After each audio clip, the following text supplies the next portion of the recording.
Guys, welcome back to my channel Jiya Tiwari. और मैं आज बहुत खास कोई टॉपिक नहीं है, बट मुझे थोड़ा सा मन किया कि आपके साथ इंटरेक्ट करूं और कुछ बातें आपके साथ शेयर करूं। एक्चुअली कुछ कमेंट्स आ रहे हैं और मेरी शादी की मैंने जो वीडियोस स्टार्टिंग में अपलोड किए हैं उस वीडियोस में काफ़ी अच्छे व्यूज़ मिल रहे हैं और अच्छे अच्छे कमेंट्स आ रहे हैं। बट थोड़ा सा होता है लोगों को, मीन्स वीडियोस देख के थोड़ा कंफ्यूजन हो रहा है। ठीक है, वो तो सबको होता है, कोई नहीं। और हाँ, देख के शायद ऐसा फील हो भी रहा होगा।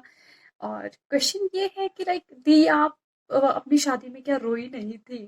गाइस, आप मुझे बताइए। गर्ल्स, लेडीज, आप मुझे बताइए जिनकी ऑलरेडी शादी हो चुकी है। मुझे आप बताइए प्लीज कमेंट करके कि क्या ऐसा कोई होगा, चाहे पहले की शादी हुई हो या चाहे अभी शादी किए हैं, या not, it's about only arrange marriage. Even मुझे लगता है कि जो लव मैरिज भी करते हैं, बहुत खुशी खुशी दिल से हस्बैंड को जानते हैं बहुत पहले से, इवन फैमिली वालों को भी बहुत पहले से जानते हैं। इवन मैं भी जानने लगी थी। ऐसा नहीं है, आजकल तो जनरली लोग अरेंज मैरिज को थोड़ा बहुत लव में कन्वर्ट कर ही लेते हैं शादी होने होने तक। सो मैं भी जानने लगी थी कुछ 6-7 मंथ से सबको। और तो मैं भी बहुत ज़्यादा खुश थी। ऐसा नहीं है कि मैं खुश नहीं थी, मैं बहुत ज़्यादा खुश थी। बट हाँ, मैं ये पूछ रही थी कि क्यों नहीं कोई रोएगा यार? डेफिनेटली रोएगा। बट मैं अपने बारे में बताती हूँ आपको कि उम, मेरा शायद खुद का ऐसा नेचर है ना कि मेरे सामने जो लोग रहेंगे, मान लीजिए आपकी किसके बारे में बताऊँ? लाइक आपके साथ कोई है, ठीक है? अब मान लीजिए अपने किसी फैमिली मेंबर के साथ हैं, जब तक है ना, मतलब मेरे सामने हैं जब तक, तब तक मुझे बहुत ज़्यादा मैं मुझे रोना नहीं आता है। तब तक मुझे पता नहीं क्यों फ़ील होता है कि हाँ, सब मेरे साथ ही हैं। मुझे ऐसा फ़ील होता है। लेकिन जैसे मैं उनको छोड़ देती हूँ और मेरे नज़रों के सामने मुझे कोई नहीं दिखता है ना, उसके बाद मुझे बहुत रोना आता है। मैं अपनी दीदी की शादी का एक एक्सपीरियंस आपके साथ शेयर करती हूँ। मेरी दी की शादी में क्या हुआ था कि मेरे से 6-7 इयर्स पहले दीदी की शादी हो गई थी। That time I think I was in college. मैं तब कॉलेज में थी और उस टाइम ऐसा हुआ था दीदी की शादी में। और घर की बड़ी थी और पहला, मतलब हम लोगों में पहली शादी उसकी हुई थी। तो मुझे, जब मेरी दीदी मेरे सामने थी ना, तब तक मुझे पता नहीं क्यों, लाइक मुझे एकदम, और हमारे यहाँ शादी, मतलब जनरली सबके यहाँ शादी जो है रात में होती है और सुबह मॉर्निंग हो जाता है विदाई होते होते। तो क्या होता है कि सुबह ऑलरेडी आंखें नहीं खुल रही होती है, थोड़ा थोड़ा नींद भी आ रहा होता है। और अपनी दीदी की शादी है तो हम ऑफ कोर्स बहुत सारे काम करते हैं और पूरे टाइम बिजी रहते हैं, ऑलरेडी इतना अंदर से थकावट रहता है। लेकिन ऐसा था कि दीदी की शादी में भी मुझे अंदर ही अंदर बहुत ज़्यादा, मीन्स सम टाइम बहुत ज़्यादा ऐसा फीलिंग आ रहा था। बट फिर जब वो मुझे सामने दिख जा रही थी ना, तो मुझे ऐसा लग रहा था कि यार दीदी तो सामने ही है, दीदी तो सामने ही। मुझे ऐसा कुछ लग ही नहीं रहा था कि हाँ वो चली जाएगी, वो चली जाएगी, ऐसे मेरे माइंड में नहीं था। मुझे था कि दीदी मेरे सामने दिख रही है मुझे। मुझे बिल्कुल रोना नहीं आता था। कभी कभी वो शादी के पहले रोती भी थी ना, तो मुझे नहीं रोना आता था। और मैं, ये भी एक रीज़न है ना कि मैं मतलब सबके सामने जल्दी रोना, मुझे लगता है कि ना मेरी वजह से सामने वाला भी ऑटोमेटिक रो देगा अगर मैं रोने लगूंगी। तो सामने वाला अगर नहीं रो रहा है ना, तो मैं भी अपने आंसू को ना, मतलब छिपा के रखती हूँ और ट्राई करती हूँ कि मैं दूसरी जगह जाके रो लूँ। ये चीज़ है मेरे अंदर। तो दीदी की शादी में क्या हुई थी कि दीदी की शादी हो गई थी और मेरे जीजू बोल रहे थे, अरे तुम तो रो नहीं रही हो। तुम तो रो नहीं रही हो, कुछ ऐसा बोल रहे थे। मुझे बहुत अच्छे से अभी याद नहीं है, लेकिन हाँ ऐसा कुछ बोल रहे थे, लेकिन मुझे नहीं आ रहा था उस टाइम भी रोना। और जब चली गई ना दी, मैं ऑनेस्ट बोल रही हूँ, कोई वो नहीं कर रही हूँ कि हाँ मैं यहाँ वीडियो बना रही हूँ तो और आपके साथ शेयर कर रही हूँ तो मैं झूठ बोल रही हूँ।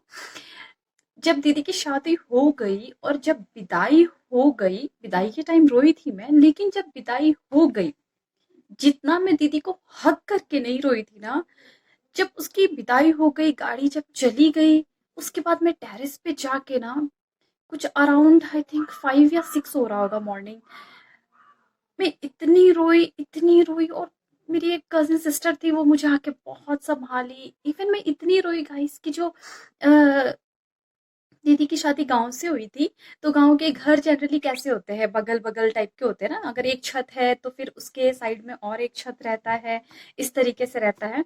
तो मैं अपने टेरेस पे इस तरीके से रोई ना कि बाकी जो आंटीज़ होती हैं, आंटी लोग, उन लोग आके भी, मीन्स बाकी रिलेटिव्स लोग आके मुझे, और इवन उन लोग, कुछ-कुछ लोग थे जो सो रहे थे, जो शादी में शायद आए थे, लेकिन वो एक टाइम पे चले गए थे, तो शायद उनको नींद आ गई थी।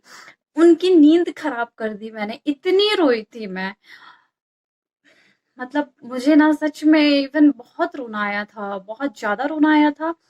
और उस दिन का मुझे याद है कि मैं सुबह में, मुझे बहुत लेट हो गया था, पता नहीं थकावट के बाद, बहुत लेट के बाद, लड़कियों की शादी होती है ना तो घर बहुत सूना हो जाता है, बहुत ज़्यादा सूना हो जाता है, मीन्स लगता है कि घर में कुछ है ही नहीं। दीदी की शादी हो गई थी, घर पे सब लोग थे, लेकिन विदाई हो गई थी ना, तो लग रहा था कि घर पे कोई है ही नहीं।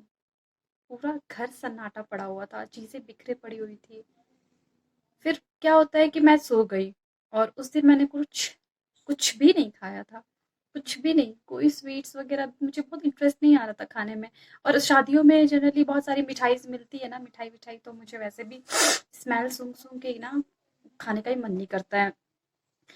उसके बाद मैं सो गई, बहुत देर के बाद, लाइक सो गई थी मैं, और मैं इवनिंग में कुछ 4-4:30 किसी ने मुझे जगाया, तो मैं जाके उठी, और तब जाके मैंने कुछ खाया। तो ऐसा था। और फिर उसकी शादी के बाद भी हम दूसरी जगह रहते थे, फिर वहाँ से हम लोग वहाँ चले गए। तो फिर ऐसा था कि कभी-कभी मुझे रोना भी आता था ना मम्मी को देख के, तो मैं चुप हो जाती थी, और मैं कहीं बाथरूम में जाके रो लूँगी, या फिर किसी दूसरे रूम में जाके मम्मी के सामने अवॉइड करती थी कि मैं नहीं रोऊँ, नहीं रोऊँ। मुझे पता नहीं, लगता है ना कि मेरी वज़ह से कोई रोए रोए ना, मुझे, मैं किसी की रीज़न ना रहूँ रोने की, कहीं मुझे देख के मम्मी और रो दे, या इसलिए मैं नहीं रोती थी। उसकी शादी की कुछ वीडियोज़ हम लोग देखते थे, तब रोना आता था। तो उस टाइम पे भी मैं दूसरे रूम में चली जाती थी। मेरी शादी में भी कुछ ऐसा ही हुआ। मतलब कि मैं, और मेरी शादी ऐसा है ना कि हम लोग जो है, लड़कों की सिटी में जाके शादी किए थे। तो वैसे ही बहुत ज़्यादा रश था। मतलब मेरे डैडी को यहाँ से वहाँ आना-जाना, फिर बहुत सारी चीज़ें माइंड में भी चल रही थी।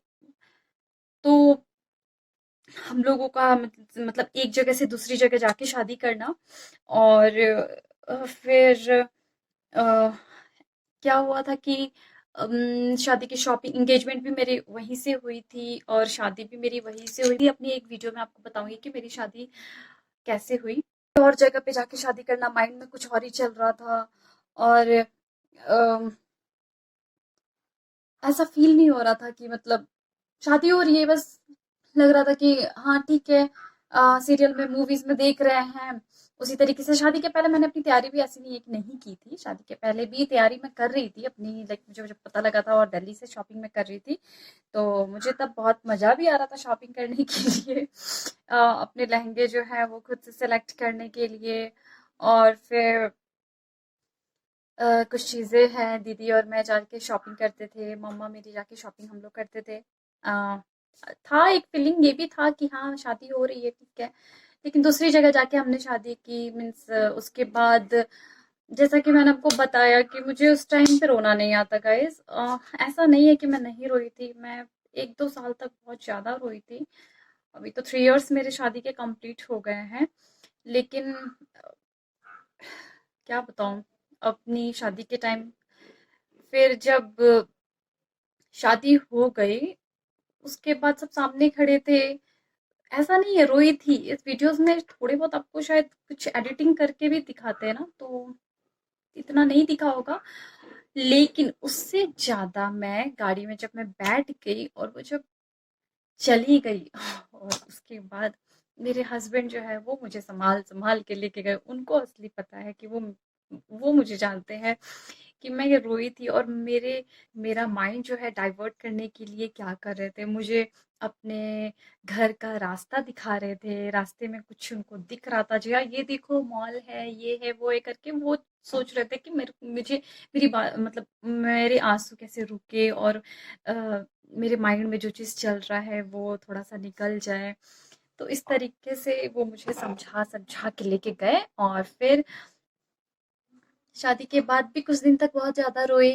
फिर फैमिली बहुत अच्छी मिली थी मुझे, माँ-बाप की याद किसको नहीं आती है। जब भी मैं जब शादी की वीडियोज़ बन गई, शादी की वीडियोज़ मैं देखती थी, तब मैं रोती थी।